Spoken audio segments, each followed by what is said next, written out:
Bungou Stray Dogs, yes! Woo! We got 2 hype episodes back to back. Are you ready? I'm ready. Let's get it.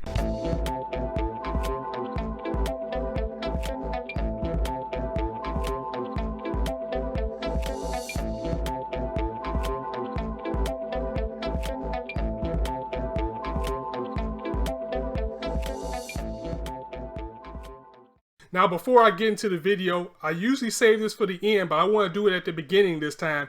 First and foremost, I would like to thank everybody that has subscribed to this channel and anybody that's subscribed in the future. I really appreciate it because, as I always say, you guys can be anywhere on YouTube right now, but you chose to come here and listen to me. And for that, I truly appreciate you all because I understand I'm at a disadvantage doing these reviews. I'm on the West Coast, so by the time I get home, kick back for the day, watch the episode, and bring you guys the review, you could have probably seen this review 50, 100 times across YouTube already, but you decided to come to my page, and once again, I cannot thank you guys enough for that. So for everybody that has subscribed already, thank you very much. Stay tuned as I continue to build this channel and it gets better and better. And for anybody that's just stopping by for the first time, kick back, relax, enjoy the show that I have for you guys, and I promise that you will not be disappointed. So on that note, let's get on to the review.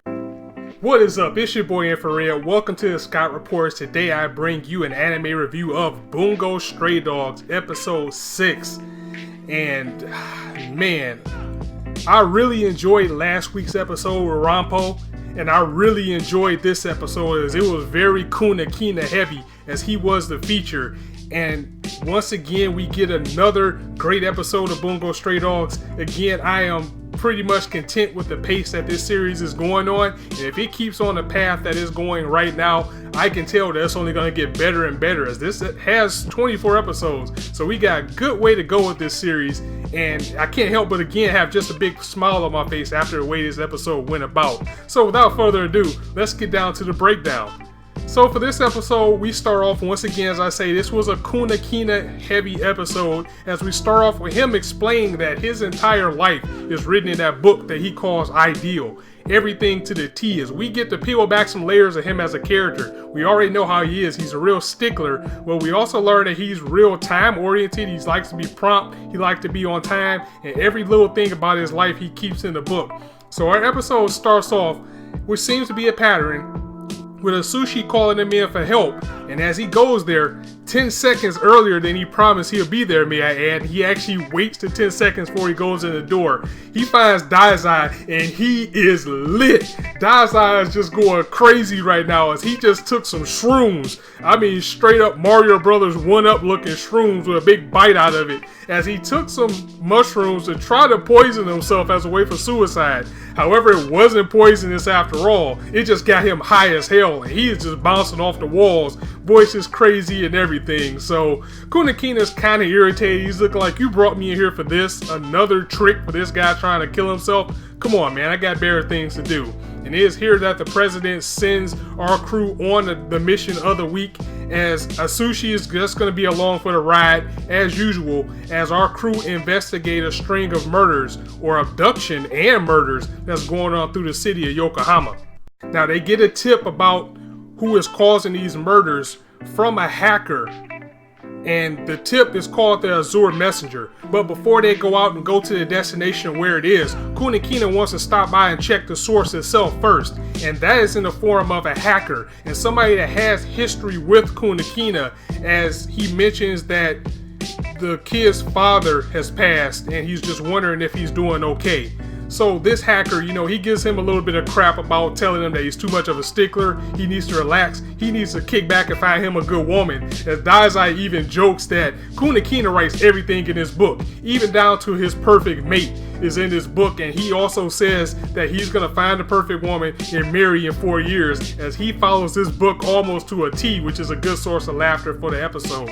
However, he says he wanted to stop by here to check on this guy first, then he's going to head to the source, but before they do that, he checks in on another informant for pay, just like how the hacker was, who knows a lot about what's going on, as there's been about 11 or 12 of these murders, as this taxi driver tells them. So this Uber drops them off at their destination, which is an abandoned warehouse. And as soon as they get to the warehouse, it looks empty, and they make a couple of jokes, you know, like the person who's always the most laid back gets killed in the horror movies, talking to you, Daizai.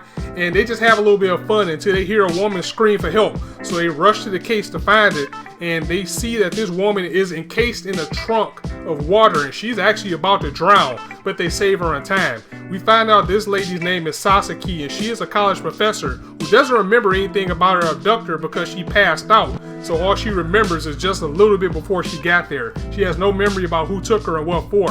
However, she does tell our crew that there are some other members in this warehouse that they need to get to. So they rush to try to save these guys as well. However, they are trapped in a gas chamber, and they are too late as they die in the gas chamber. And Kunikida is really broken up about this because he wants to save them. He feels this isn't a way somebody should die. Of course, nobody should die at all, but it's just helpless. There's nothing they can do just being trapped in that gas chamber, and they can't get them out because the gas is going to get to them themselves.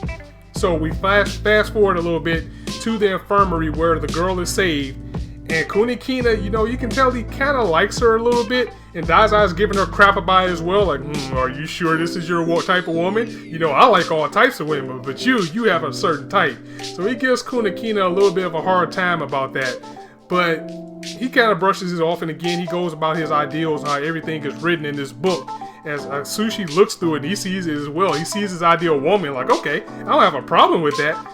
But the majority of this scene, they're pretty much just giving Kunikida a lot of crap as he writes down everything in his life to this book. And he follows it to a T. It's his ideal. It's what he lives by. We also get a little bit more information about the woman as well, Sasaki, as we find out by Daizai's investigation that she was always prone to fainting even before the kidnapping. So she was kind of an easy target for this kidnapper as well. And Kunikida finds out who the kidnapper actually is in this case. As we find out, it was actually the taxi driver as they go on another ride with him before this bombshell explodes.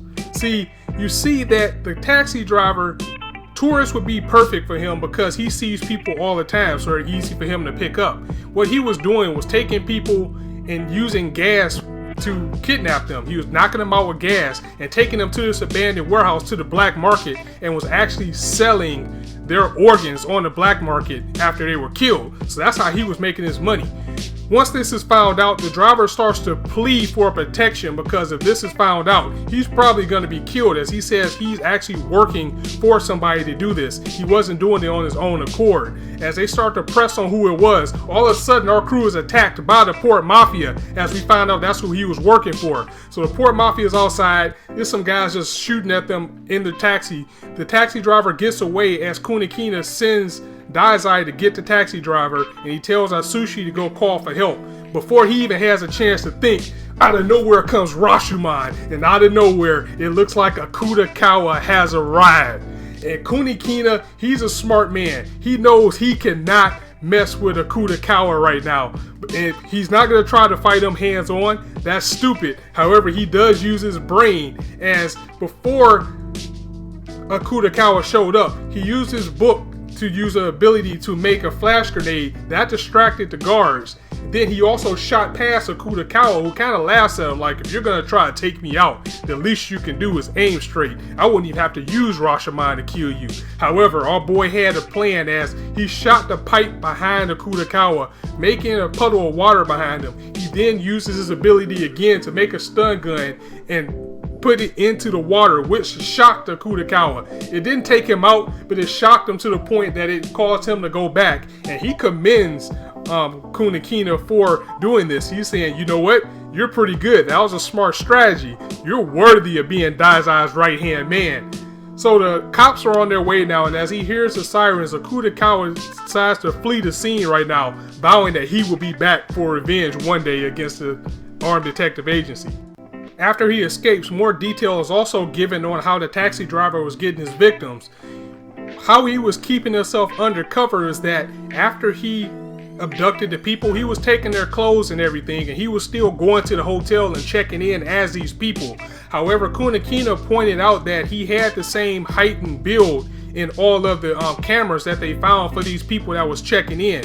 So he was using that to cover himself, and that was working for a little while. However, he was able to figure that out. So the cops end up arresting this man, and we go back to the agency as we learned that Kunikida has a little bit of resent because they didn't get the actual person who was in the warehouse and who was basically the organ poacher, because the place was blown up by a man called the Azure King, which is different than the Azure Messenger, as we'll find out in a little bit. But the Azure King is a well-renowned terrorist, and he was known for blowing up a lot of political and a lot of important buildings in his time, making his escape. We find out that some time ago, probably before Kunikida joined the agency, he had a tip to where this Azure King was, and there were 5 or 6 agents who went with him at the time to apprehend this guy. Once he found out that the agents were on their way, he waited till they got in and blew up the building. And one of the people that was killed in this attack was actually the father of the hacker that we met at the beginning of the series, which explains the tie that Kunikida has for him and the need that he had to look out for him as a father and never turn him in for the evil that he was doing, because he felt so much regret for getting his father killed that he decided the least that he could do was watch out for his son. So we find out that in this warehouse, the Azure King actually blew up the building and himself before the cops got there, so it was nothing that can be done. In the meantime, while they pretty much chalk this one up as a win and lose, as kind of a draw, you would say, our team gets another mission from the president telling them that their next mission is to actually find the Azure Messenger himself. However, they have to do it by sunrise tomorrow, for he has set up a bomb that's in the middle of the city that's gonna take out a whole bunch of people if they don't find him. Another fantastic outing by Bungou Stray Dogs. Very good. I gotta clap it up for this one, as it just upped my hype level more and more. And that is it for the Scout Report. Let me know what you guys thought in the comments on this episode. If you liked it, go ahead and drop the video a like. And if you want to hear more, go ahead and hit the subscribe button, as I bring you more content daily right now. And be sure to join me tomorrow as I review Cabaneri of the Iron Fortress. So on that note, it's your boy Infrar-Ed signing out. See you soon.